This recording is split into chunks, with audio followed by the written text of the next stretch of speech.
खूप कंट्रोल करतो, पण काय आहे ना, खिशात पैसा आला की कंट्रोलच होत नाही. खर्च होऊन जातात, म्हणजे खाण्यापिण्यावारी किंवा मग शॉपिंग पायी चांगला पगार असून सुद्धा मंथ एंडिंगला तंगी असतेच. तुमच्या पण बाबतीत असंच काहीसं घडतंय का? तर जरा थांबा, कारण याचा अर्थ तुमच्या खर्चाच्या सवयी पार बिघडून गेल्यात. आज आपण अशाच खर्चाच्या 7 सवयी बघणार आहोत, ज्यामुळे पैसा आला तरी टिकत नाही. पण मग या सवयी बदलायच्या कशा? तर ते अगदी सोपं आहे, पण त्यासाठी तुम्हाला आमचा हा व्हिडिओ शेवटपर्यंत पाहावा लागेल.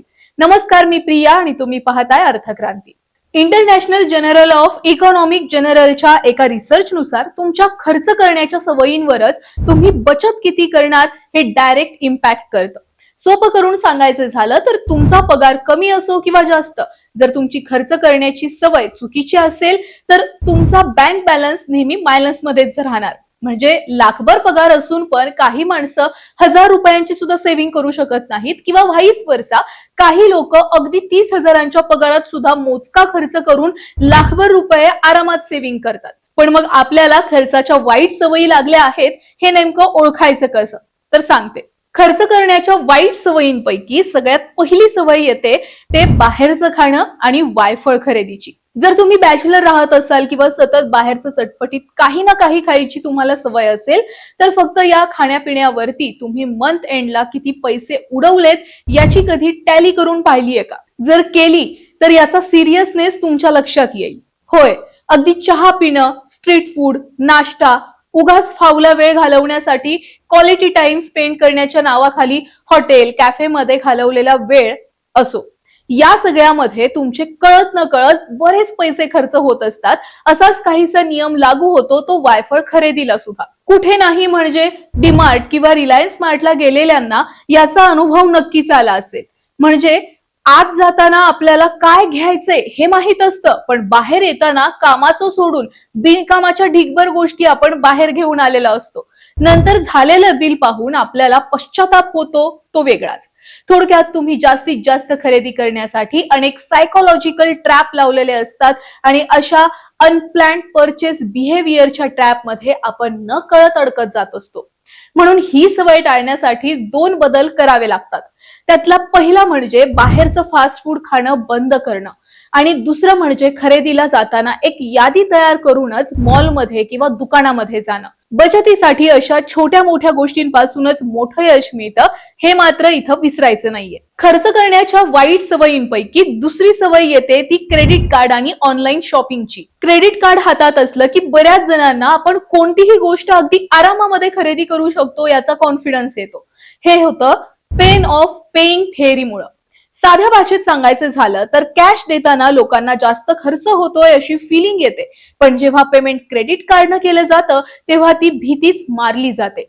त्यातही शॉपिंग आधी आणि त्याचं पेमेंट नंतर करण्याची सोय असल्यामुळं अनेक जण या क्रेडिट कार्डच्या ट्रॅप मध्ये सहज अडकतात. बरं, खर्च केलेल्या क्रेडिटची रक्कम जर आपण वेळेत भरली नाही तर भरमसाठ इंटरेस्ट रेट लावून तुमचं कंबरडं मोडण्याचं काम सुद्धा याच क्रेडिट कार्ड वाल्या कंपन्या करत असतात. तरुणांच्या आत्महत्येला हा क्रेडिट कार्डचा ट्रॅपच जास्त जबाबदार असल्याचं अनेक प्रकरणांमधून आपण पाहत सुद्धा आलोय. इतकंच नाही तर यात जोडीला ऑनलाईन शॉपिंगवर केलेला खर्च देखील अशाच पर्चेसिंग थिअरीवर अवलंबून असतो. Discount, offer, flash sale, limited time deal यांचा वापर करून नको असलेल्या गोष्टी सुद्धा तुमच्या गळ्यात मारल्या जातात. तुम्ही देखील कसलंही लॉजिक न वापरता त्या गोष्टींचं आपोआप महत्व वाटून ऑनलाईन ऑर्डर देखील प्लेस करता. बरं, घराच्या बाहेर न पडता खरेदी करता येत असल्यामुळं ही अनेकांसाठी सायकोलॉजिकल हॅबिट देखील बनून जाते. ऑनलाईन फूड, इन्स्टंट मार्टवरही आपण अशीच बरीच उधळपट्टी करत असतो. म्हणूनच ही सवय बदलण्यासाठी शक्यतो क्रेडिट कार्डचा वापर कमी करणं, कॅश पेमेंटवर भर देणं आणि खरेदीला प्रवृत्त करणाऱ्या शॉपिंग ऍप्स पासून 4 हात लांब राहणं हेच यावरचं सगळ्यात चांगलं सोल्युशन सांगता येऊ शकतं. यानंतर खर्च करण्याच्या वाईट सवयींपैकी तिसरी सवय येते ती म्हणजे इमोशनल स्पेंडिंगची. एखाद्या व्यक्तीला कामाचा किंवा आयुष्याचा ताण, स्ट्रेस आला असेल तर ती व्यक्ती स्ट्रेस रिलीज करण्यासाठी खरेदी करत असते. काही जण दुःखामध्ये गेल्यावर आनंदी होण्यासाठी खरेदीवर जोर देतात. कधी आनंदाच्या भरात तर कधी उगाच बोर झालंय म्हणून ऑनलाईन ऑर्डर करत असतात.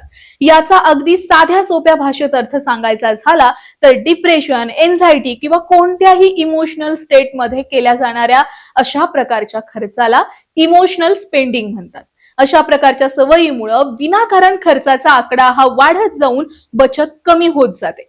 फायनान्शियल प्लॅनिंग बिघडून जातं आणि सर्वात वाईट गोष्ट म्हणजे या सर्वातून बाहेर पडणं सुद्धा वाटतं तितकं सोपं नसतं. म्हणून आपण अशाच इमोशनल सिच्युएशन मध्ये असताना आपण खरेदी तर करत नाहीये ना, याचं सेल्फ अनालिसिस प्रत्येकानं करायला पाहिजे. खरेदी करण्याच्या आधी 24 अवर फॉर्म्युला वापरून म्हणजे कोणतीही वस्तू खरेदी करण्यासाठी 24 तास थांबून नंतर विचार करून निर्णय घ्यायला हवा. शॉपिंग साठीचं बजेट लिमिट ठरवून आणि सर्वात महत्त्वाचं म्हणजे चालायला जाणं, व्यायाम करणं यांसारख्या इमोशनल रिप्लेसमेंट ऍक्टिव्हिटी करून तुम्ही तुमचं या इमोशन्समुळे होणारं आर्थिक नुकसान नक्कीच थांबवू शकता. खर्च करण्याच्या वाईट सवयींपैकी चौथी सवय येते ऑनलाईन पेमेंटची. एका क्लिक मध्ये ऑनलाईन पेमेंटची सवय खरं तर सोपी आहे, पण तितकीच धोक्याची सुद्धा आहे. कारण ऑनलाईन पेमेंटमुळे 50, 100, 200 असे छोटे पेमेंट खर्च करताना महत्वाचं वाटत नाही, पण जेव्हा केलेल्या पेमेंटची आपण गोळाबेरीज करतो तेव्हा मायक्रो पेमेंटच्या ट्रॅप मध्ये तुम्ही अडकू शकता. कॅश खर्च करताना पैसे जात असल्याची जाणीव सतत होत राहते, पण ऑनलाईन पेमेंट मध्ये तशी फिलिंग्स नसल्यामुळे कॅशलेस स्पेंडिंगच्या इल्युजन मध्ये तुम्ही अडकून जाता. गुगल पे, फोन पे मध्ये असणाऱ्या आपल्याच बँकेतील पैशाकडे आपण पैसे म्हणून बघत नाही. सतत ऑनलाईन पेमेंट केल्यानं आपण कधी, किती आणि कुठं खर्च केला याचा ताळमेळ लावणं अवघड बनतं. यावर उपाय काय तर तुमच्या खर्चाचं ट्रॅकिंग करत राहा. दिवसाच्या शेवटी तुम्ही किती खर्च केलाय याचा रेकॉर्ड मेंटेन ठेवा. जर शक्य होत असेल तर महिन्याला ऑनलाईन पेमेंट साठीची एक अमाउंट फिक्स करून ठेवा आणि शक्यतोवर कॅश किंवा डेबिट कार्डचा वापर करा. हे जर केलं तर नक्कीच ऑनलाईन पेमेंटच्या इल्युजन मधून बाहेर पडायला तुम्हाला मदत होईल. खर्च करण्याच्या वाईट सवयींपैकी 5वी सवय सांगता येईल ती म्हणजे सबस्क्रिप्शन ऑटोपे आणि भरमसाठ रिचार्जची. नेटफ्लिक्स, अमेझॉन, सोनी, झी5 यांसारखे ढिगभर OTT ऍप आपण सबस्क्राईब करून ठेवलेले असतात. अनेक ई पेपर्स किंवा ऑडिओ बुक साठी आपले महिन्याला बरेच पैसे खर्च होत असतात. अनेकदा तर फक्त फ्री ट्रायलच्या नावाखाली ऑटोपे करून या कंपन्या तुम्हाला काही दिवसांसाठी या सर्व्हिस देतात, पण त्याचे पैसे कधी कट केले जातात याचा तपास देखील तुम्हाला लागत नाही. इतकंच नाही तर मोबाईल रिचार्ज, टीव्ही रिचार्जमुळे सुद्धा अनेकांच्या खिशाला कात्री लागत असते. तर मग ही सवय बदलण्यासाठी काय करायचं तर अगदी सोपं आहे. आपण खरंच कोणत्या OTTचा किती वापर करतो याचं थोडं अनालिसिस करायचं. जे ऍप्स वापरत नसू ते लागलीच अनइन्स्टॉल करून ठेवायचं.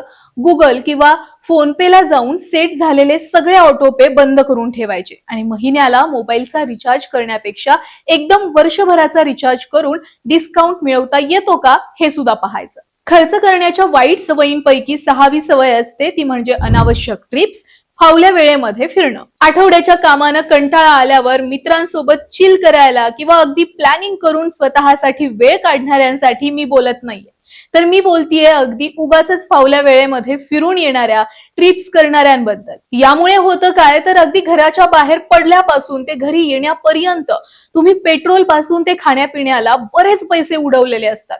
ही सवय नेहमीची असेल तर या सवयीमुळे तुमच्या नकळत बरेच पैसे तुमच्याकडून खर्च होत असतात. त्यामुळे घराच्या बाहेर पडताना आपण नेमकं कशासाठी बाहेर पडतोय आणि खरंच असा वायफळ खर्च करून तुमची प्रगती होणार आहे का हे 2 प्रश्न स्वतःला नक्की विचारा. खर्च करण्याच्या वाईट सवयींपैकी 7वी आणि शेवटची सवय सांगता येऊ शकते ती म्हणजे लाईफस्टाईल वरचा खर्च. आयफोन, ब्रँडेड कपडे, शूज आणि अशा बऱ्याच गोष्टींचा शो ऑफ करण्यासाठी खर्च करण्याचा आजारच जणू आता सुरू झालाय. म्हणजे महिन्याचा पगार जेमतेम 1000च्या घरात असणारे लोक सुद्धा लाईफस्टाईल चेस करायची म्हणून 1.5 लाखाचे मोबाईल घेताना आपल्याला दिसतायत. महागड्या गाड्या, चैनीच्या वस्तूंवर खर्च करणं तर अनेकांसाठी अगदी सवयीचं झालंय. पण कधी विचार केलाय का आपण जी गोष्ट विकत घेतोय तिची युटिलिटी म्हणजे गरज नेमकी काय? म्हणजे मोबाईल फोन असेल तर कॉल करता येणं, सोशल मीडिया ऍप्स वापरता येणं आणि थोडेफार फोटो काढणं, हीच जर तुमची गरज असेल तर मग त्यासाठी महागड्या आयफोनची गरजच काय? हा प्रश्न नेहमी स्वतःला विचारायला पाहिजे. बाहेरील जवळपास सर्वच देशांमध्ये ब्रँड बघून नाही तर त्या गोष्टीची उपयुक्तता काय आहे हे पाहून खरेदी केली जाते.